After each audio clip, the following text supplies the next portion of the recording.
I was already down at the dock the next morning when Grandma appeared with a life jacket and a long pole. She didn't seem surprised by the raft at all, or by the animal pictures all over it. "How did you know?" I started. "Let's go," Grandma interrupted, tossing me the life jacket and stepping onto the raft. She pushed the pole hard into the river bottom and we moved smoothly into the current. "Your turn," she said after a few minutes.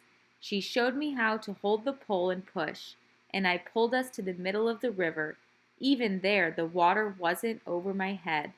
We pulled the raft up the river, then let it slowly drift back down. The birds kept us company the whole time, soaring, swooping, singing. Some even landed on the raft and rode with us for a while. Hitchhikers, Grandma called them. After that, I had little time for anything but the raft. I raced through whatever chores there were, then ran down to the dock, wondering what animals I'd see that day. It wasn't just birds that the raft attracted. One morning, 3 raccoons followed me along the shore. Another time, a turtle climbed on board and spent the morning sunning itself. And one afternoon, I saw a family of foxes slip through the trees along the river. When the weather turned too hot and sticky to sleep indoors, Grandma helped me put up a small tent on the raft. I lay on top of the cool sheets and read comic books by flashlight until I fell asleep. One night a noise woke me up. There in the moonlight stood a huge buck. He looked right at me, then lowered his head to drink as if I wasn't there at all. I found Grandma the next morning working on her bear carving. "Do you have some extra paper I could draw on?" I asked her. She brought out a big sketch pad and a pouch filled with thick pencils and crayons. "I've been saving these just for you," she said. "Better take these, too." She held out the snorkel and mask. "Never know when they might come in handy on a raft." The sun was hot that afternoon, so I pulled into the shade of a willow, then waited to see what animals the raft would bring. It wasn't long before a great blue heron whooshed down with a crayfish in its bill. I grabbed a pencil and began to sketch. I felt invisible as the bird calmly ate its lunch right in front of me. Then it preened its feathers, looked back up the river, and flew off. That night I showed my drawing to Grandma. "Not bad," she said. "Not bad at all." And she tacked it on the wall on top of one of her own sketches. One day I pulled upriver further than I'd ever been. Near a clump of tall cattails, I startled an otter family. They dove under water, but as with the other animals, the raft seemed to calm them down. Soon they were playing all around me. Grandma had been right about the mask and snorkel coming in handy.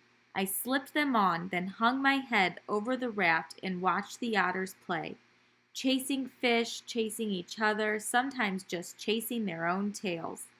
I kept very still, but they didn't seem to mind me watching.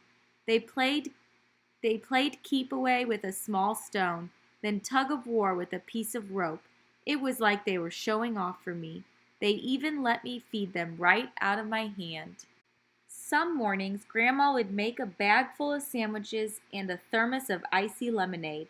Then we'd put on our bathing suits, grab some towels, a lawn chair, and an inner tube and pull up river to our favorite swimming spot. "I've come swimming here since I was a girl," she told me as we tied the raft to an old dock. "The Marshalls used to live here, all 10 of them. What a herd of wild animals we were." While Grandma watched from the inner tube, I practiced my flying cannonballs. Then we'd eat our lunch and she'd tell me stories about growing up on the river. My favorite was of the time she'd found a small black pearl inside a river clam. "I still have it," she said. Somehow, on the river, it seemed like summer would never end.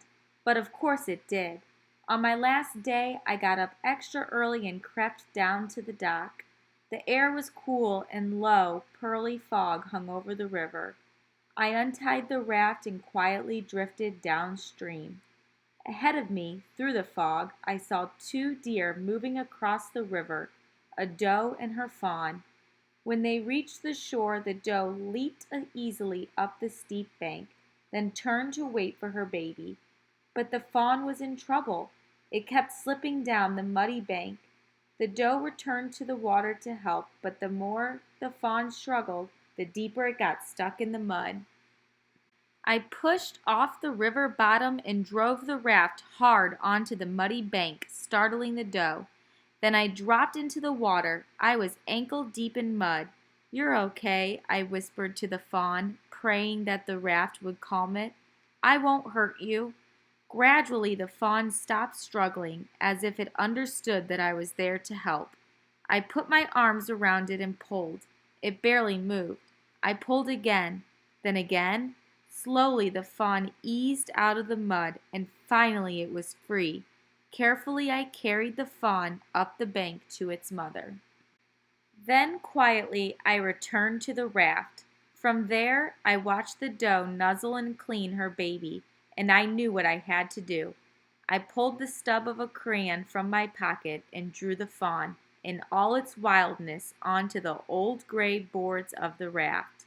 When I had finished, I knew it was just right.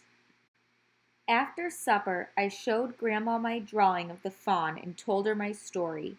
"It's perfect," she said, "but we need to do one more thing." She hurried up to the cottage. When she came back, she had tubes of oil paint and two brushes. Grandma helped me trace my drawing with the oil paint, which soaked deep into the wood.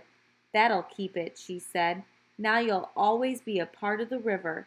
"Just like you, Grandma," I told her, "a river rat." Grandma laughed. "Just like me," she agreed.